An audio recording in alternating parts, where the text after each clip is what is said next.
Big breaking చూస్తున్నాం. రాష్ట్ర ప్రభుత్వ ఉద్యోగులు పెన్షనర్ల ఆరోగ్య భద్రతకు సంబంధించిన కొత్త ఆరోగ్య పథకం ఈ నెల నుంచి అమల్లోకి వచ్చే అవకాశం కనిపిస్తోంది. దీనికి సంబంధించిన కసరత్తు ఇప్పటికే కొలికి వచ్చినట్లు తెలుస్తోంది. ఈ పథకానికి సంబంధించి సీఎం రేవంత్ రెడ్డి వాళ్ళ ఉన్నతాధికారులతో సమీక్ష నిర్వహించి కీలక నిర్ణయాలు తీసుకోనున్నారు. ఎంప్లాయీస్ హెల్త్ కేర్ ట్రస్ట్ ద్వారా ఈ పథకం అమలు కానున్న నేపథ్యంలో ట్రస్ట్ కమిటీని ఇవాళే ప్రకటించే అవకాశం ఉన్నట్లు తెలుస్తోంది. పథకం మార్గదర్శకాలను కూడా విడుదల చేసే అవకాశం ఉన్నట్లు సమాచారం.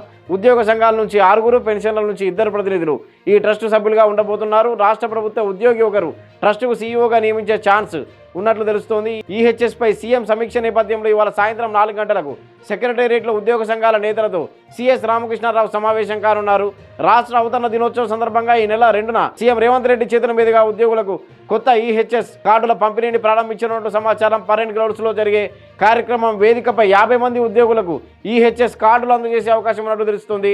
ఆ రోజున సాధ్యం కాకపోతే ఈ నెల 10 లోపు కార్డుల పంపిణీ చేసే అవకాశం ఉన్నట్లు సమాచారం. కొత్త ఈహెచ్ఎస్ అమలుకు అవసరమైన వివరాల సేకరణ ఇప్పటికే మొదలైంది. రాష్ట్ర ప్రభుత్వ ఉద్యోగులు పెన్షనర్లు వారి కుటుంబ సభ్యుల వివరాలన్నీ సేకరించడంపై ఆర్థిక శాఖ దృష్టి పెట్టింది. మే 31 వివరాలన్నీ అప్లోడ్ చేయాలని గతంలోని అన్ని శాఖలకు సర్క్యులర్ జారీ చేసింది. ఆ కసరతో కొలికి వచ్చినట్టు సమాచారం.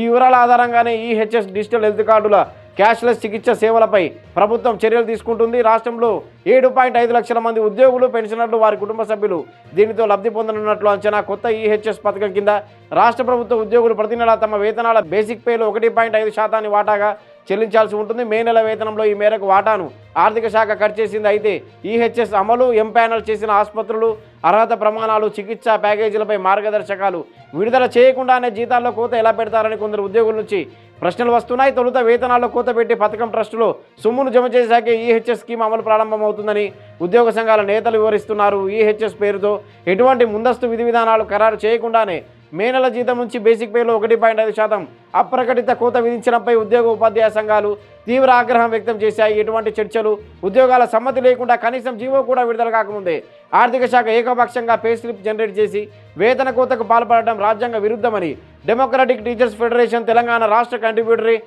పెన్షన్ స్కీమ్ ఎంప్లాయీస్ యూనియన్ విమర్శించాయి. వైద్య చికిత్స అందించే ఆసుపత్రుల జాబితా ప్రకటించకుండా భార్యాభర్తలు పెన్షనర్ల మినహాయింపులపై స్పష్టత ఇవ్వకుండా కోత విధించడం వల్ల ఉద్యోగులు ఆందోళనకు గురవుతున్నారని డీటీఎఫ్ నేతలు మండిపడుతున్నారు. కోత పెట్టిన మొత్తాన్ని తిరిగి ఖాతాలో జమ చేయాలని డిమాండ్ చేస్తున్నారు. సుప్రీంకోర్టు తీర్పుల ప్రకారం జీతం, పెన్షన్ అనేవి ఆర్టికల్ 300A కింద ఉద్యోగి ఆస్తి పరిధిలోకి వస్తాయని, ఉద్యోగి సమ్మతి లేకుండా జీతాన్ని కోయడం ఆర్టికల్ 21, 23 ఉల్లంఘన అవుతుందని టీఎస్పీఎస్సీ నేతలు చెబుతున్నారు. ప్రభుత్వం చర్చలు జరపకుంటే రాష్ట్ర వ్యాప్తంగా ఆందోళనలు చేపడతామని హెచ్చరిస్తున్న పరిస్థితి నెలకొంది.